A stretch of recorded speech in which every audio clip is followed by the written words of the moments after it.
کارکردگی کا مظاہرہ نہیں کر سکتا. تو مسلسل پڑھائی سے وہ جو ہے نا جو تھکاوٹ کا شکار ہو جاتے ہیں بچے، اس طرح ہر چند گھنٹوں کے بعد انہیں وقفہ دینا ضروری ہے تاکہ وہ تر و تازہ ہو کر مزید پڑھائی پر توجہ دے سکیں. ایک اور چھٹا طریقہ یہ ہے کہ دلچسپ عملی سرگرمیوں کا استعمال کرنا چاہیے. ماہرین اس بات کو مانتے ہیں کہ عملی سرگرمیاں بچوں کی سمجھ بوجھ کو زیادہ بہتر بناتے ہیں، اور اس طرح بچہ جو ہے جب کسی چیز کو سمجھ بوجھ کر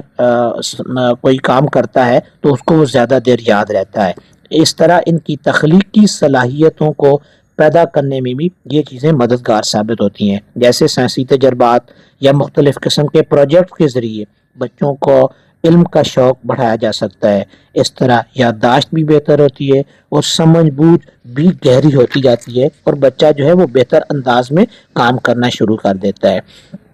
ایک ساتواں طریقہ یہ کہ ہمیں بچوں کا مسلسل جائزہ لینا چاہیے. ان کی پڑھائی پر ہمیں بار بار اس کے بارے میں معلومات حاصل کرنی چاہیے. ایک ریسرچ کے مطابق اگر ہم کسی کام کا مسلسل اور باقاعدگی سے جائزہ لیتے ہیں تو یہ عمل بچوں میں علم کو مزید مستحکم کرنے میں زیادہ جو ہے وہ مددگار ثابت ہوتا ہے، اور اس طرح امتحان میں بچے جو ہیں وہ اچھی کارکردگی کا مظاہرہ کرنے کے قابل بن جاتے ہیں. وقتاً فوقتاً ان کی کارکردگی کا ہم جائزہ لیں اور اسے مزید بہتر بنانے کے لیے ضروری اقدامات کریں، کیونکہ جب آپ جائزہ لیں گے تو آپ کو پتہ چلے گا کہ آپ کا بچہ کس چیز میں کمزور ہے، اس کو کس چیز کی سمجھ ہے، کس چیز میں اندر اس کو زیادہ جو ہے وہ اس کا پڑھائی میں وہ زیادہ بہتر نہیں ہے، تو اس کو آپ بہتر بنانے کی کوشش کریں. ایک آٹھواں طریقہ جو ہوتا ہے وہ ہمیں یہ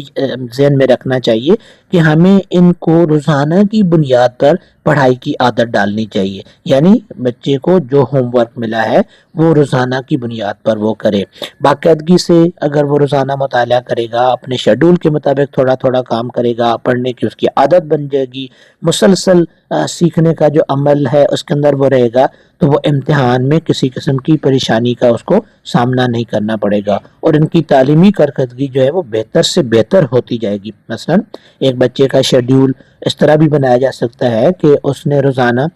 6 بجے سے 7 بجے تک شام کے وقت ہوم ورک کرنا ہے. اس طرح اس میں عادت بڑھ جائے گی کہ اس کو پتہ ہوگا کہ اس نے اس وقت میں ہی ہوم ورک کرنا ہے. وہ اپنی عادت کے مطابق اپنے ہوم ورک کو کرنے کے لیے تیار ہو جائے گا، اور اپنا وہ والا وقت اس کام کے لیے چونکہ اس کے لیے مخصوص ہوگا، تو وہ اپنے اس شیڈول کے مطابق، اپنے اس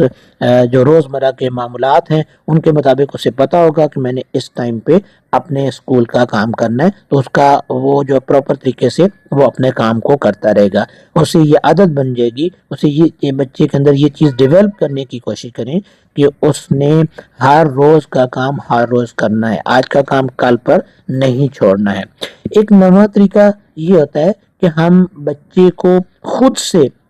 لرننگ کا اس کے اندر ایک جذبہ پیدا کریں، خود سے سیکھنے کی اس کو ترغیب دیں. جیسے کہ بچوں کو اگر کوئی کسی سوال کا جواب مطلوب ہے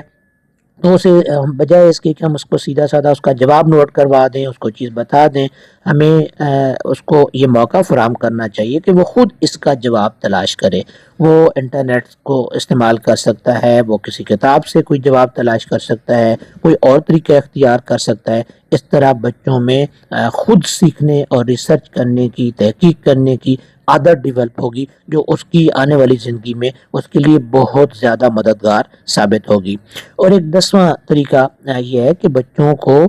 کی جو مشکلات ہیں ان کو سمجھ کر ان کی مدد کرنی چاہیے. مثلا اگر آپ کا بچہ کسی خاص مضمون میں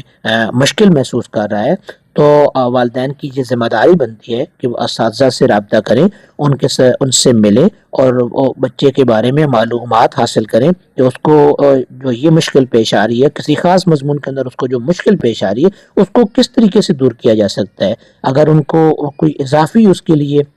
کوچنگ کی ضرورت ہے، اس کو رہنمائی کی ضرورت ہے، کسی ماہر تعلیم سے رابطہ کرنے کی ضرورت ہے، تو یہ کر کے اس بچے کی مشکل کو حل کرنے کی کوشش کریں. یہ ایک 10 طریقے ایسے ہیں ہیں جن کو ہم استعمال کر کے اپنے بچے کی بہتر تعلیمی کارکردگی کو ہم اور زیادہ بہتر بنا سکتے ہیں، ان کے اندر ایک شوق پیدا کر سکتے ہیں، ان کو کام کرنے کے ساتھ ان کا جو لگاؤ ہے، جو محبت ہے، وہ پیدا کرنے میں ہم کامیاب ہو سکتے ہیں۔ اور جب بچے کے اندر یہ چیزیں ڈیولپ ہو جائیں گی تو آپ کا بچہ خود بخود پڑھائی کے اندر خود بخود کام کرنے میں اس کی عادت بن جائے گی، اور وہ بہتر انداز میں اپنی تعلیمی کارکردگی کا مظاہرہ کر سکتے ہیں۔